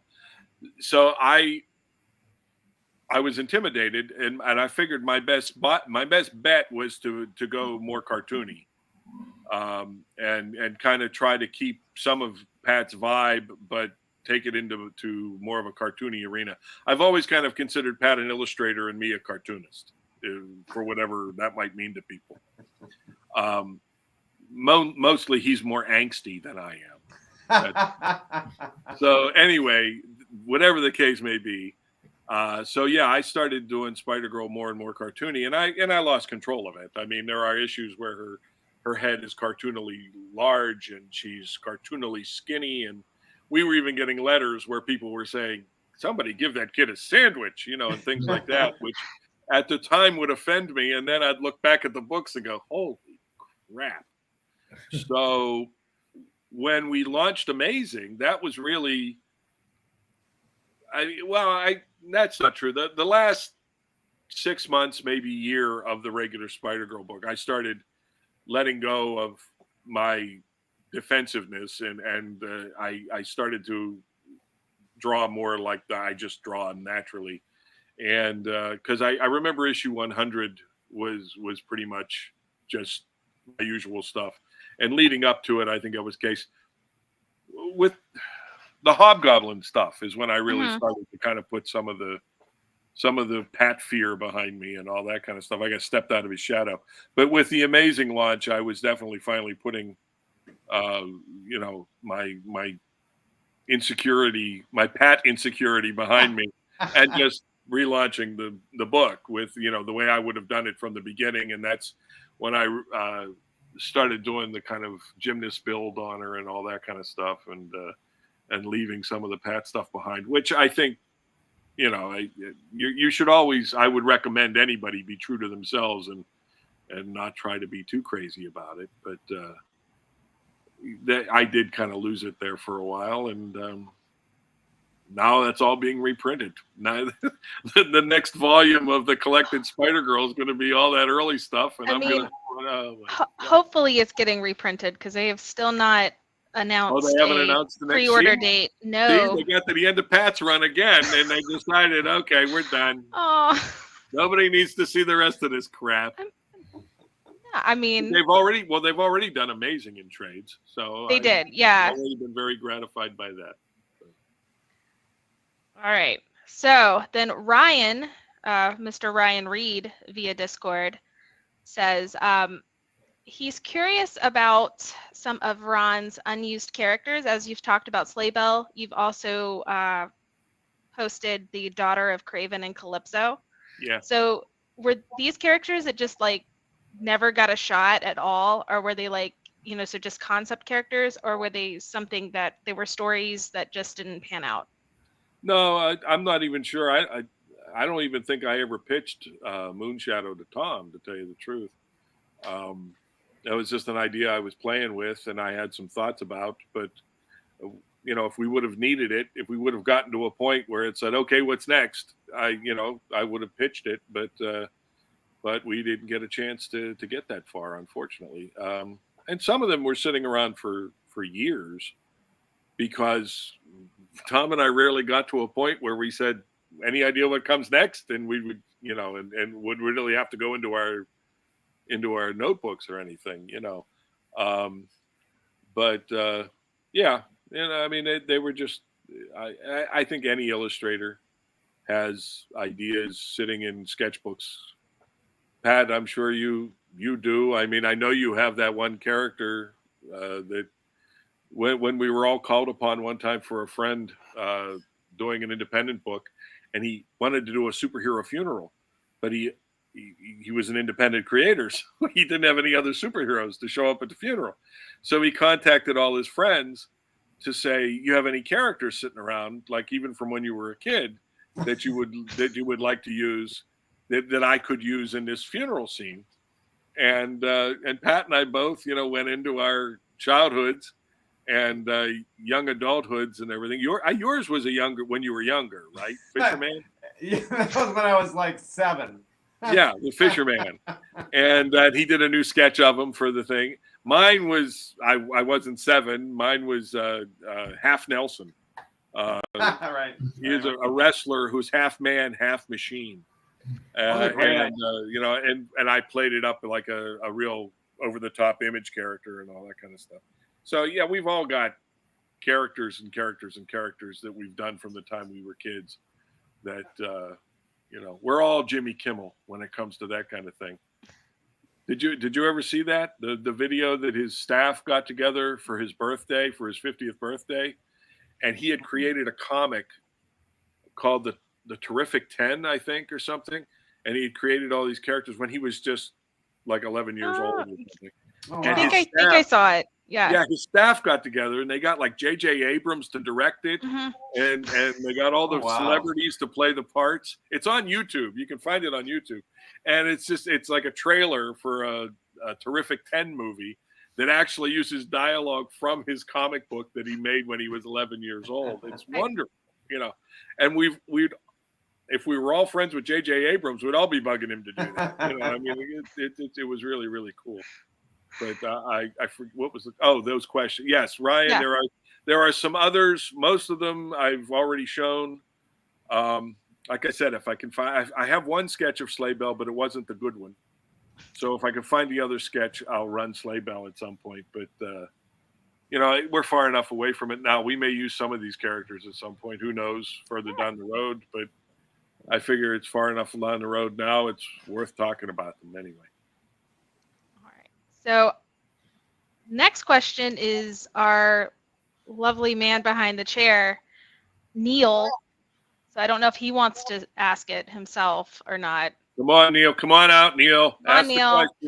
Don't look at the man behind the curtain. Okay. Well, did you just kick Zach off? You just kicked Zach off. No, I did not. Okay, so my cursor was on the top right. Kicking Zach out would have been the bottom. I don't think I have that much power, though. Okay. So my question is kind of a weird one. So if you guys had kind of an opportunity to... Oh, there he is. Oh, his devices aren't connected. Okay. So if you guys were given the opportunity to kind of come back and, I guess, do a continuation of the MC2, are there concepts that have been introduced in the main universe since the MC2 ended that you would bring into the MC2? I feel like that question's very awfully good. I would say probably. If it sparks an idea, if it's a good idea, we probably would. Like the way we used Aranya. I mean, Aranya was introduced after we introduced MC2, but Tom decided separate of me to that was that Spider-Man Family Special or something you did with Ron Lim, where you had Pete telling Mayday about Aranya. So, we were rolling later ideas in as we went along. I mean, even the idea we were using a lot of Aranya's mythology when we finally did the origin of Black Tarantula. Making Black Tarantula the Darth Vader of the spider cult and everything was an idea that wouldn't have happened if we weren't playing off of ideas that came after after the launch of MC2. So we never dealt with a solid demarcation mark where we stop reading 616 and we don't refer to it anymore or anything like that. For us, there was never. It was only an editor that ever put a date on a newspaper. You know, I mean, we've always just been dealing with the amorphous. The two kids that did the upside down kiss got married and had a kid, and now she's 15, 16. Right. So, Yeah. Okay. Thanks. Sure. Anybody else want to add to that, Tom? You look bored. No, I'm doing fine. Okay. All right, Neil, is this your second question? Yeah, but you kind of answered it already with the aesthetic style. So, Zach died again. All right. My power's growing. All right, cool. So I'm going to skip your second question. All right, so the next one is from Joshua, and he asks if the Marvel universe is filled with teenage heroes. What are some of the things that you guys did to ensure Mayday would stand out amongst the crowd?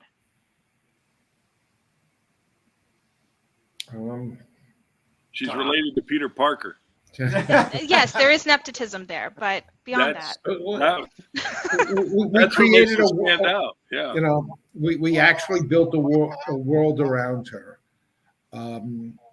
with the supporting cast, and and every member of the supporting cast had their own personality, their own lives. They were, well developed characters. Yeah. There was a lot of craft going on in What If 105. Tom gets a lot of credit. I'll take some of it, because in the plotting stage, we were seeing it as a pilot. We didn't know there was ever going to be a series, but if you do a one shot, we saw it as a pilot. So each of the supporting casts were there as supporting characters should be, to show you some different aspect of your lead character. And the whole idea that she was friends with the nerds and the jocks, and she was divided as Mayday, and she felt like she had to deny one side of herself when she was with one group of friends or the other group of friends. And in finding out about her legacy and becoming Spider-Girl, she was able to merge those two halves of herself and feel complete in that identity, in that aspect of herself. And that's a fairly loaded concept that I think comes through in that initial story, and was really kind of our hook, and that made her different from Pete. And so she stands out because she is a legacy character based on Spider-Man. She was the first legacy character based on Spider-Man, and you can't undervalue he's the most popular Marvel character. Well, she really was the first legacy character that we actually saw as a legacy character. Before this, anytime there was a legacy character, it was all about characters that we had never seen before. The daughter of somebody we've never seen before, the son of somebody we've never seen before. She was the first real character, because we knew Peter, we knew Mary Jane. Now there's tons of legacy characters. Some of them are legitimate legacy characters, and some are, kind of, fantasy legacy characters because their parents never existed before. Yeah.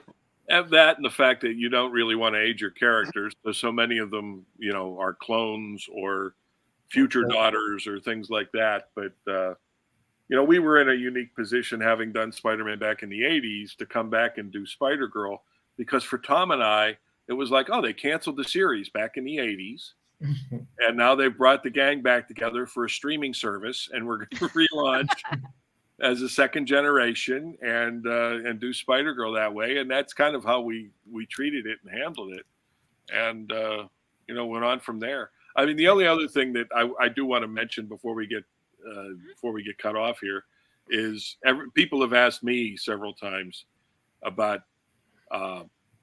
Pete's resemblance to Pat Olliffe. See, I wasn't going to bring it up earlier when you brought up the he needs to be more handsome. Anymore. But here's where it goes. Here's where it all starts. It starts from the fact that Pat did a character in Untold Tales of Spider-Man called the Terrier, which I lay at Kurt Busiek's feet, not Pat's.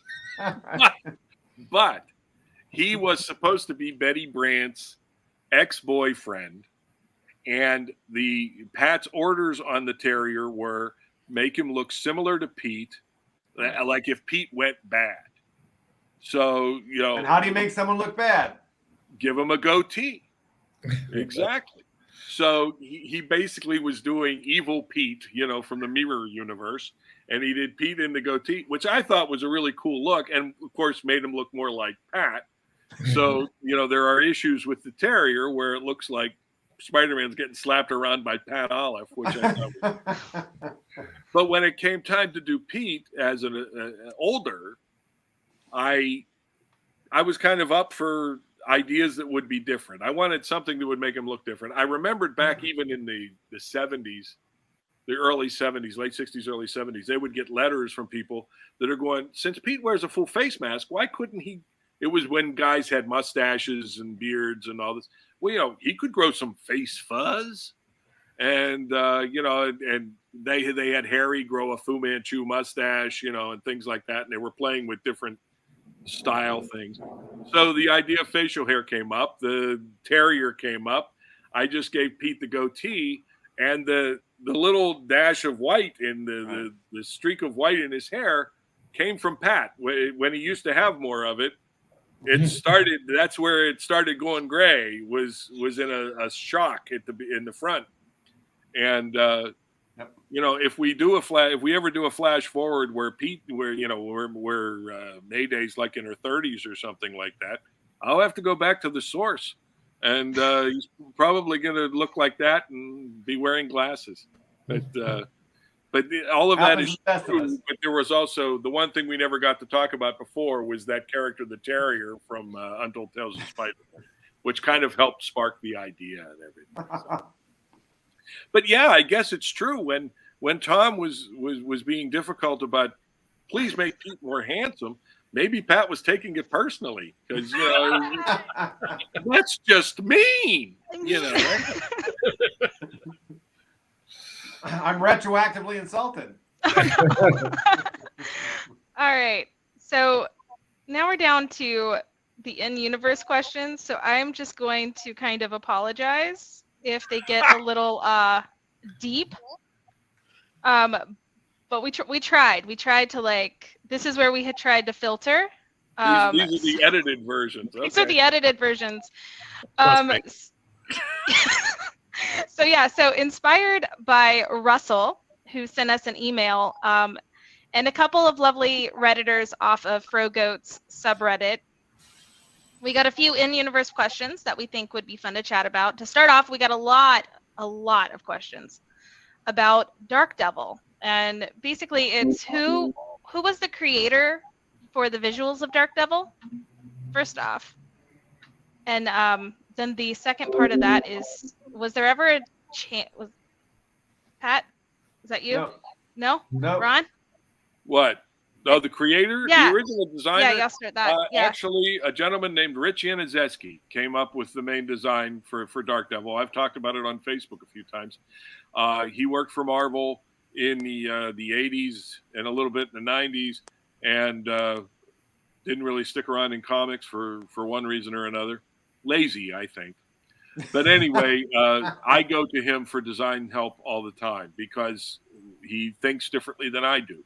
So whenever it's time to create a new character, and MC2 was a huge creating new character thing, I tapped Yan for contributions, and he always comes through. And I pay him either in meals or fishes or something. But I've also paid him in money, which is nice. But yeah, we were kicking around different ideas. I think the idea of a second generation Daredevil just came up as a sketch idea before we actually had a backstory for it, didn't it, Tom? I think the visual came up first. I don't remember. Back in the early days, every issue, the first issue we did the origin stories, and then I think the second issue we introduced new villains, and the third issue we introduced new heroes. Every issue had a theme for at least the first 6 issues. I remember. We were out of our freaking minds making everything so damn complicated. And Dark Devil came in as early as number 2, right? Mm-hmm. Yeah, very early.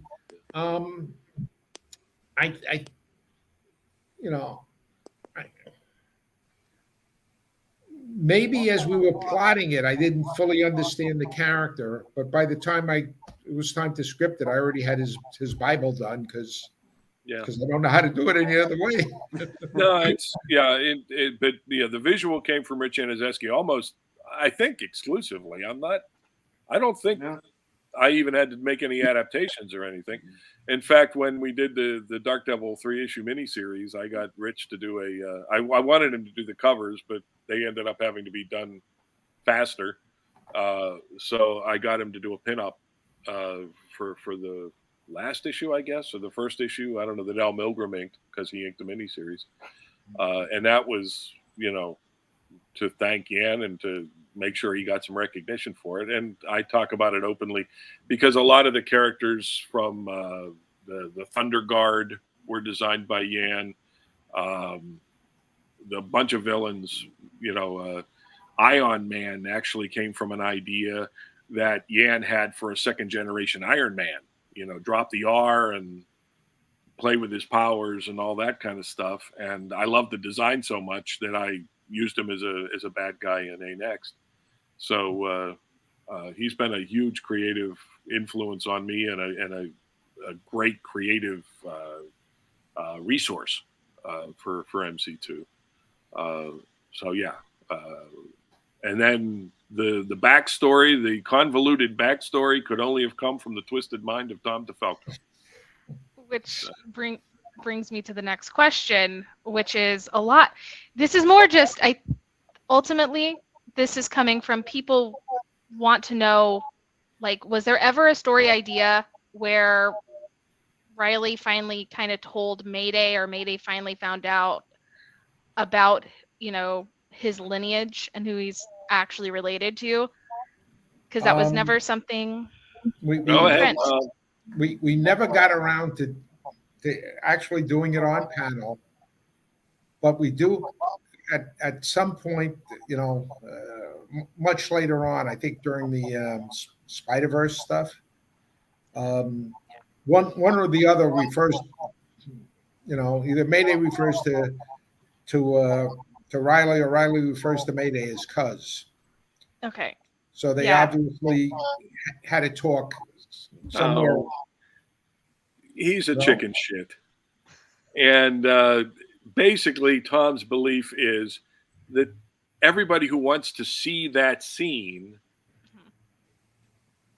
it probably happened over dinner. I mean, it was one of those things where, oh, by the way, and it would have been a wonderful family moment, but it's not overly dramatic or anything. I mean, if we would have come up with another way for it to come out, So when we did the stuff in Spider Island, the Spider Girl back Spider Island, I threw in the idea of because people use that just as an innocuous term for friend too, which is how I took it. So which is, you're free to take it that way. Yeah.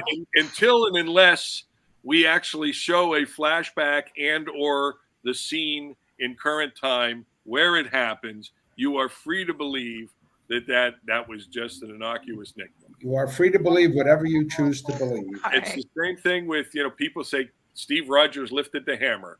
Not necessarily in our book he didn't. And Eric didn't lift the hammer. I mean, we get credit for all kinds of things we didn't actually do. So,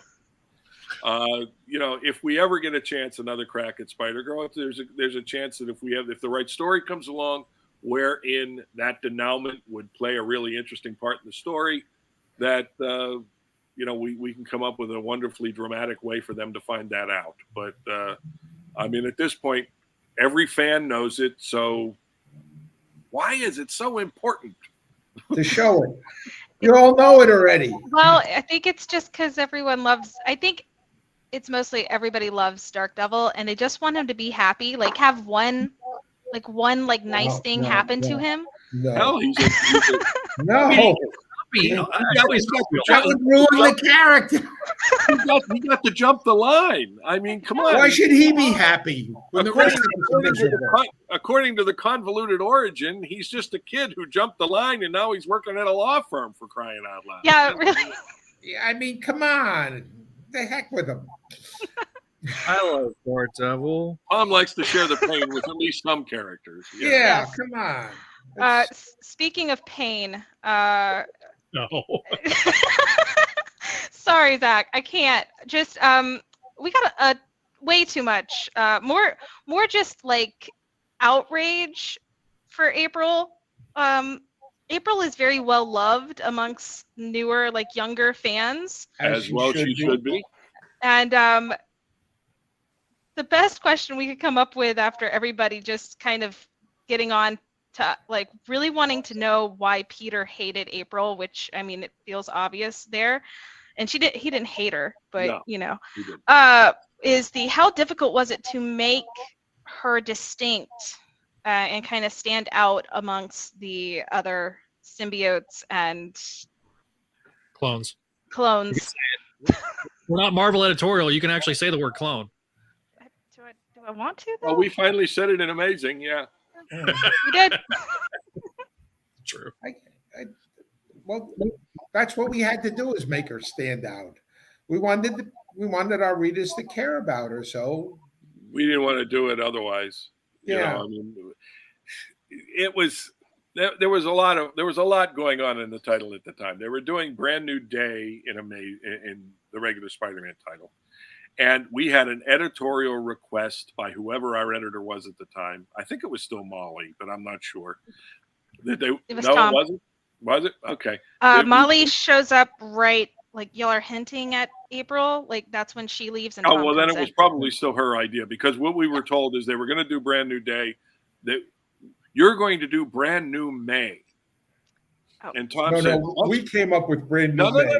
No, we didn't. That was editorial. They said, you're going to do Brand New May. And you went, what the hell is Brand New May? And they said, you get to decide what Brand New May is. And you came to me and said, we have to do Brand New May. And we talked about several different ideas. Everything from somebody impersonating May to whether or not to pull the trigger on a clone and all that kind of stuff. And, you know, when we came up with the bit about Normie bringing her back in a fish tank and all that kind of stuff, it started to kind of gel, and we liked what we were coming up with. But we even talked, for the longest time, we talked about her dying in the tank. I mean, it was... I don't really remember what sparked the idea in Tom, but Tom was the one who finally went, we're gonna activate her. And I went, are you sure? And he goes, if we don't, we're gonna get burned alive. I mean, the fans, you know, we've promised this. She's floating there, you know, she's supposedly still alive or in suspended animation. We got to get her out of the tank. If we don't, it's going to feel like the story doesn't pay off. And I said, I thought that was the payoff. And he said, no, we have to get her out of the tank. And then it just kind of wrote, you know, to a certain degree, it kind of wrote itself, because, you know, Tom had been through the original Clone Saga, and he knew what he wanted to avoid and what things he didn't want to repeat too obviously. And, you know, believe me, when we got around to, what was it, issue 25, where Aranya took over Mayday's body, and May was in Aranya's body for a while, and yeah.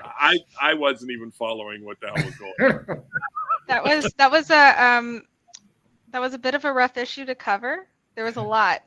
Yeah, and it was. I was as confused as everybody else as I was penciling it, because at one point May was in, Aranya was in May's body and had web shooters that were just designed by the cult. They were just fake ones, basically, that worked but didn't look like May's regular web shooters.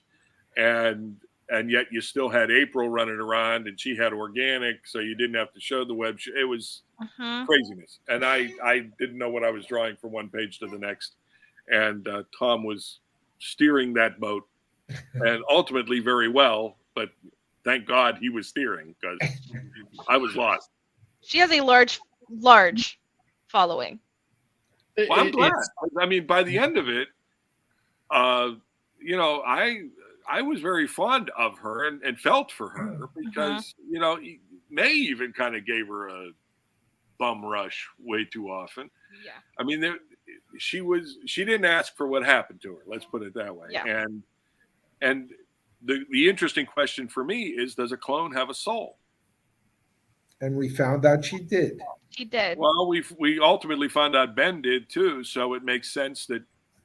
But what is a soul? Is a soul a conscience, or is a soul something different from a conscience? Because she didn't seem to have much of a conscience. But by the end of it, you know, if she's dead, we don't know if she's dead. But if we would see April again, she would be a very different character, because at the very end of that story, she got some insights from the future, you know. So she would probably have a different take on things than what she was stuck with. But yeah, I love the character. I mean, when we came up, Mayhem was actually a name. At one point, we talked about possibly returning to that alternate world where the Nazis won. That was now in disarray and everything. That we had talked about possibly returning there, and I had done some sketches of evil Mayday, and because she was using the nickname Mayday, I was using Mayhem for that character, and she was going to be more familiar with her. She would know her relationship to Kane, and Kane trained her and all this kind of stuff. So it was a character that again was sitting on a shelf until we maybe had use for her. But then when April rolled around, I mean, we had already used April in June for the spinnerets, and so I, you know, but it was too good of a gag to pass on. That April always comes before May.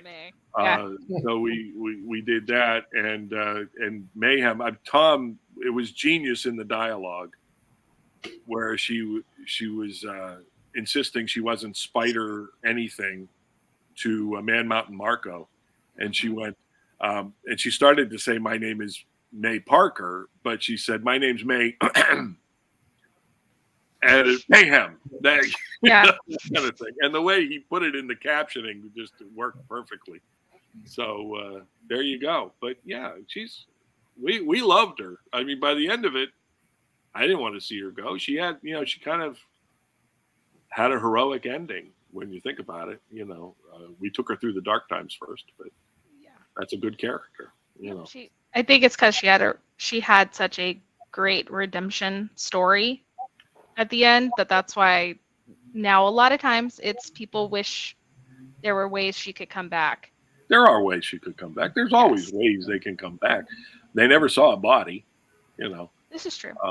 So you know, anything's possible. As Pete said, clones always find a way to come back. That's also true. How many times has Ben died now, for God's sake? We're on. That's a tricky situation currently. If we're not counting the Baja Blast reset, we are at 29, I believe. There you go. See? Yeah. See? All right. So that was it on the pre-questions, but I know that Neil has starred a few. Okay. And so let's. So the first.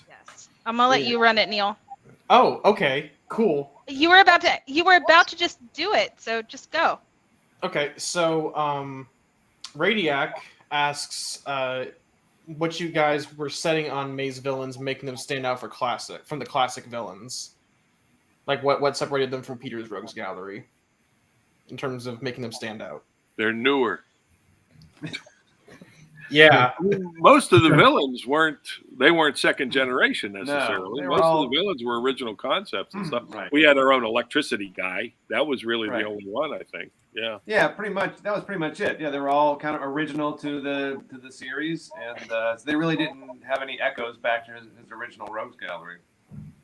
I mean, the only one that was really next generation we didn't even create. It was the character that we turned into Aftershock that was created for the fill-in, and we decided to roll her into the regular series. Okay. Jeffrey asks, the Sam Raimi movies came out during the original Spider-Girl run. Did they influence the comic in any way? Not that I could see. When we got around to Ben, we gave him the organic web. Actually, that ties really well in segueing to the next question. Mr. Comics asks why Ben had organic webbing and May didn't. The miracle of mixing gene pools.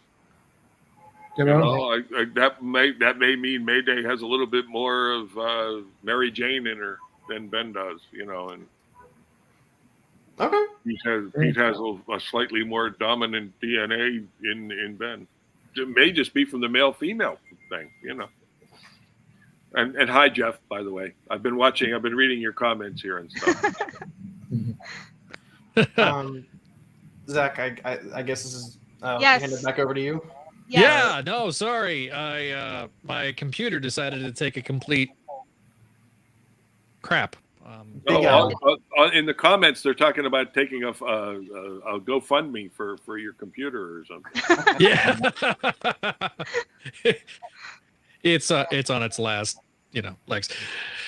So anyway, but now it's working okay. So we'll see. And Windows decided to update, and technology decided to curse me the way it normally does. So it's okay, it happens. I'm not sure I've seen any starred ones that. Oh yeah. Most of these are just standout comments that like Michael Bailey. Well, I saw one about the Spider Girl, the Spider Shop. Oh. Was it a showcase for unused designs, or was it more of to toy with? There you go.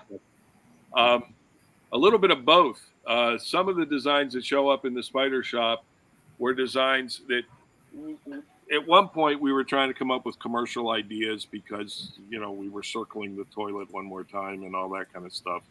And the editor was kind of giving us, and I don't remember which time it was that we survived, but one of the ideas I was playing with was the possible idea that at some point Mayday's costume gets messed up, and a whole bunch of different people who are in her supporting cast, like the F5 and Stinger and Dream in the Avengers, and who else? Normie and different people came up with new costumes for her.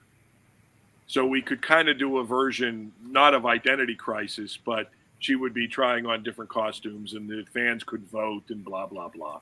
And I came up with different designs during that period of time where I was just kicking the idea around, and I came up with several different designs, and we ended up not needing the idea. We never got around to that idea. It wasn't that great of an idea, but when we did the Spider Shop, a lot of those designs showed up on mannequins in the Spider Shop, and a few were created specifically for the Spider Shop.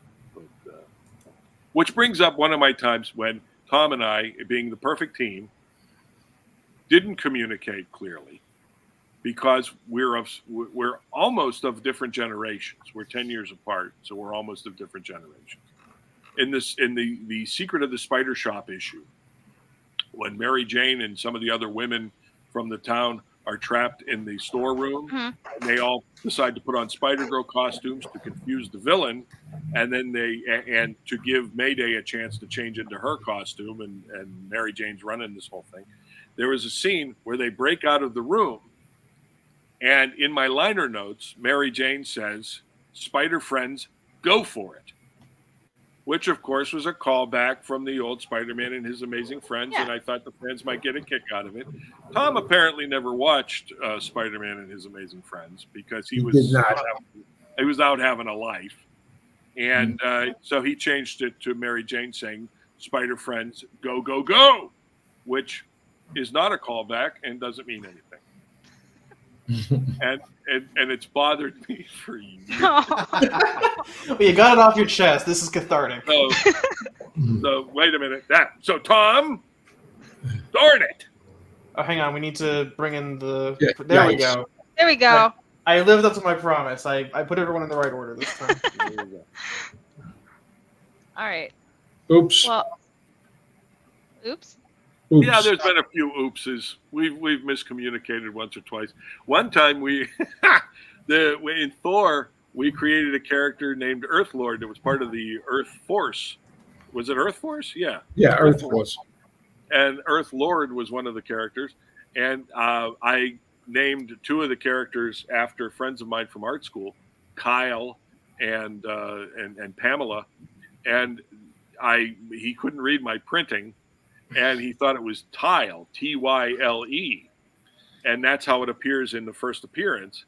And I went, "What kind of a name is Tyle?" And he said, "My wife teaches in the New York school district. You should see some of the names that come across my desk." And I couldn't argue that point, but I said, "Where did you get?" And he goes, "I couldn't read your K, But we ended up, he appeared. He didn't appear for a while, and then he appeared again, and it became Kyle, and everything's fine. Ron finally won on that one. So. But there are miscommunications at times. Pat, have you had any enjoyable miscommunications with Tom besides you can't draw Peter Parker? No, that was it. You're gonna leave me hanging. All right. I think Zach is muted, so I'm going to ask one more question from chat. Okay. Because I know he has. Okay. Yes, from Galactic 85. So, in the issues where Mayday travels back in time, why did you decide to set that story during the introduction of the Spider Slayer? Yes, Tom. Yeah, Tom. Because it seemed like a good idea at the time. I really don't know. Pat, did you have any input into that at all? Nope. But it was super fun to do. I mean, I was thrilled to get a chance. That was a lot of fun to get a chance to draw that era. I mean, after coming off on Untold Tales of Spider-Man, it was great. I was happy to get the script. But that was the decision to do that came from Tom. Yeah. And when he says script, he means plot. Plot. I've been retrained. Yeah. I'm sorry, guys. It's over 30 years ago. I really don't know what motivated me to come up with that idea. It hasn't been quite 30 years. If it's 25. It's been less than 25. Yeah. 25th anniversary stream. Yeah, I was going to say it's been 25. All right, so it's 25. Oops. But what he's trying to say is he forgot it within the first 5 years afterwards. So got you. All right, Man. so I think we're trying to start to wrap things up, but before we did go, Okay. Okay. All right. Before we did go, Ron, you've posted and we've talked about it a little bit on here about a next story. Is there? Yeah. Can you talk about that? I can. Nobody told me I couldn't. So okay. Apparently, they don't know well enough to tell me to shut up, like they do Pat. It should be hitting. It should be hitting any time, though. Like we were saying, the deadlines are so compacted that it'll probably be out in the next couple of weeks. But yeah, it's for Avengers Infinity. It's an A-Next story. It's in 2 parts, and I guess they come out 1 week, and then the very next week, part 2 comes out. Yes. It's weekly. It involves reintroducing the characters, showing some flashbacky stuff that'll get you all caught up on who the characters are, and it was all the fun we were able to pack into 60 odd panels that scroll on your phone. Yeah. So. Is that what it does? It scrolls on the phone? That's yes. What the hell did you think you were working on? I didn't. He froze. Oh no! That's his way of getting out of answering the question. Zap. Oh man, the internet trolls got us. Oh man. yeah. But There, you There we go. froze. Bob, what did you say? What did you think you were working on? I knew it was a digital thing, but I didn't know if it was for phones or computers or Yep. tablets or whatever. All formatted for iPhones. Yeah. Well, whenever anybody says, "Hey, I've got this new format, would you be interested in doing a story?" I always have to say yes because, I'm always curious. Because it's really the penciler's problem. Yeah, I mean, I didn't have to draw the darn thing. Exactly. You Do know, I have to do anything different? No. No. Okay, I'm in. Okay, so and it was easy. The Annex guys get together and they fight the bad guys. Next issue, Annex guys win. Those are easy plots to write. Yeah. Well, like I told you, we promised in Annex #1 that there was a certain scene that maybe someday we'll tell you about it, and it took 25 years. But we finally told you about it. We finally are telling this story for what it's worth, and then it leads into current day MC2, and yeah, I mean, I think most of the popular characters show up. The original gang does, and a few of the extra dudes that have come along in the meantime.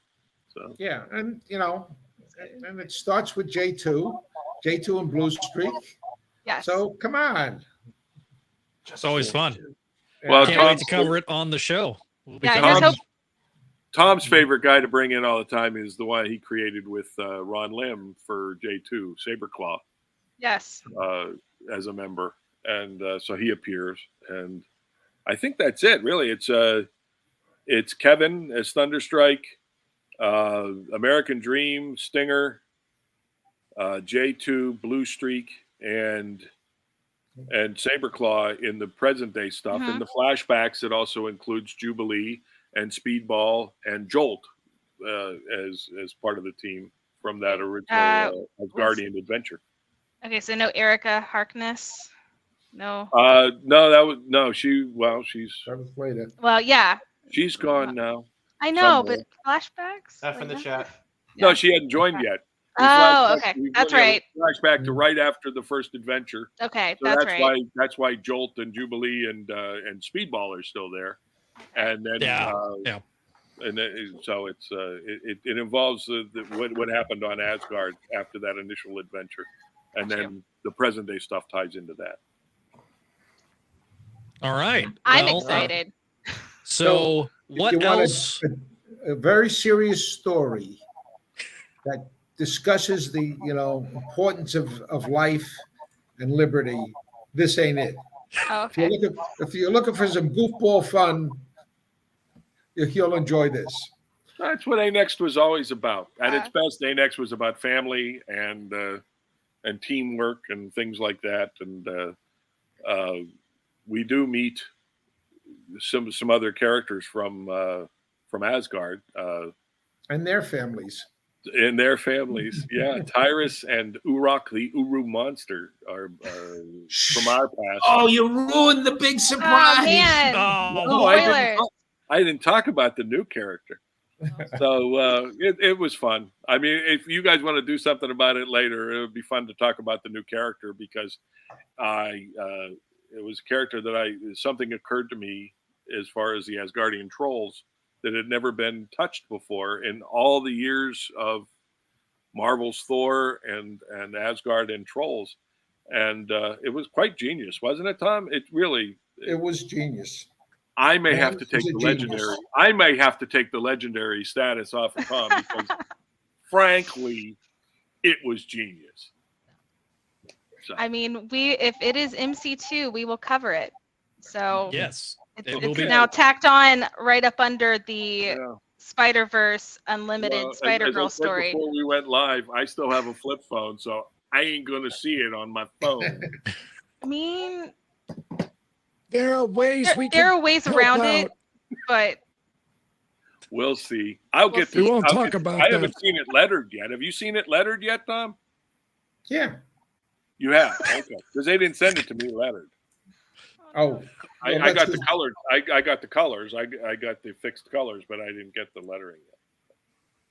So send it to me if you feel like it. I don't feel like it. Aw. All right. So Civil War starts right here. You heard it right now, folks. all right, Pat, promote what you got going on, what you can promote. Obviously, you got some stuff that's super secret right now, but what is it that you can talk about? Well, the thing I can kind of promote is what you hinted at, is a miniseries that Tom and I are working on. And so whenever that gets announced, I'll be very excited because it's a lot of fun. The other thing I got is the second series of Edgeworld. First issue's out on Comixology Originals. The second issue should be out in the next 2 weeks, I think, and with 3 more to follow to complete the 5-issue second arc of Edgeworld. Ron, If you haven't checked out Sit Comics, please go to sitcomics.net. We also have a couple of Facebook pages for Sit Comics and for the Blue Baron. And I'm still working on that with Darren Henry out of California. And actually, he keeps expanding his incredible bullpen. And Tom DeFalco is now working with us, and Roger Stern is working with us. And the issue of Blue Baron I'm working on right now is written by Roger Stern. So it's the stuff just gets better and better and more fun. So if you haven't checked it out yet, and you were a fan of 70s Marvel and Spider-Girl and A-Next, and check it out. You'll probably get a big kick out of it. sitcomics.net. Yep. All right, Tom, tell us what you got going on. Well, in the world of comics, I still do a bunch of Archie stories. And every once in a while, Bleeding Cool does a preview of it, and I'll mention it on my Facebook page. Otherwise, I forget about which issues I'm in. I'm doing a secret project with Pat, and actually did a secret project with Pat and Ron for another small publisher, and a next story which we just told you about. And that's it when it comes to comic books. What else are you working on, Tom? You working on a novel? You working on films, screenplays? What are you working on, Tom? Yes, but that stuff is not for this audience. And it may never happen. Who knows? Who knows what what can happen in time and space. Ron, I'm going to shoot you. All right. He does that to me all the time, and I've known him for years and years and years. But I'll say, what else are you working on? I can't talk about it. And it's ludicrous. He has there's a reason why you use pen names. You have a parallel life that has no bearing on reality. Jesus. Of course it has no bearing. I make it all up. I need to mention CatskillComics.com too, or Scott Cressel kicked my ass. So, Catskill Comics. If you guys want, Pat and I are both available through CatskillComics.com. Yep. Mr. Scott Kress will be happy to help you out. I'm way behind on my wait list, so my wait list is closed. Pat is doing fantastic commissions all the time, and I'm once again jealous of his talent. Not that I ever stop, but when it's waved in my face, I have to deal with it. Well, on that note, I suppose we'll wrap this episode up. Thanks, guys, for being on the show. Thank you for creating Spider-Girl and doing all the issues you guys did over the years and all the work you guys have done. And I'm just such big fans of all three of you guys, and I know Kelly is too. And it's such an honor to do the show. What about Neil? Is he a big fan of ours? Well, I don't count because I usually don't come on this show, but yes. Okay, Neil. Kind of half-assed, but okay.